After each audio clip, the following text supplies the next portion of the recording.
Dear self, kumusta? Okay ka lang ba? Ako na lang ang magtatanong sa'yo kasi wala namang magtatanong na iba. Ako na lang ulit ang mag-uusisa kung talagang okay ka ba. Kakapagod din pala, no? Yung gulong-gulo ka na pero wala kang ibang masabihan ng nararamdaman mo.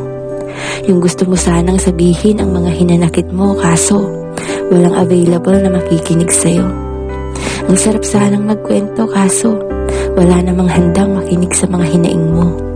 Parang yung tipong sarili mong problema, sarili mo ring comfort. Kaya kahit gusto mong magpatuloy, di mo maiwasang mapagod. Self, bakit ganon?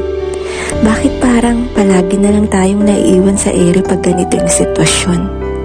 Bakit tila walang nakakaintindi? Bakit parang walang may paki? Bakit palagi na lang nilang inaakala na di tayo naapektuhan? Bakit tingin nila na di tayo nasasaktan? Bakit di nila nakikita na may lungkot sa ating mga mata? Bakit di nila mahuli-huli na may halong pagpapanggap ang ating mga ngiting ipinapakita?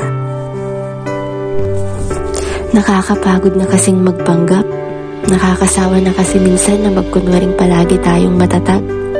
Alam naman kasi natin yung totoo, yung katotohanang nahihirapan na rin tayo. Kaso, kahit hirap na tayo, wala man lang nagtatanong. Walang may pake kung totoo ba talagang maayos ang kalagayan natin ngayon. Nakakasawa na rin maghintay na may magtatanong na, kumusta? Kaya pipilitin na lang natin maging okay, wag na lang umasa. Pero, kaya pa naman natin to, di ba?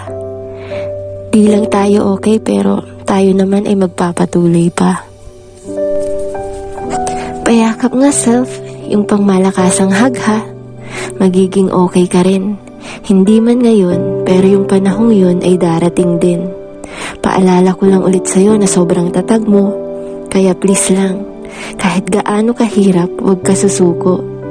Di naman panghabang buhay ang mga sakit na ating nararanasan dahil may bahaghari at araw na magpapakita sa bawat pagkatapos ng ulan. Basta self, kapit ka lang ha. Kumapit at magpatuloy ka. Pahinga ka lang kung pagod na pero di susuko. Sa laban ng buhay atin itong ipapanalo. Lubos na nagmamahal at nagtitiwala sa'yo. Walang iba kundi ako.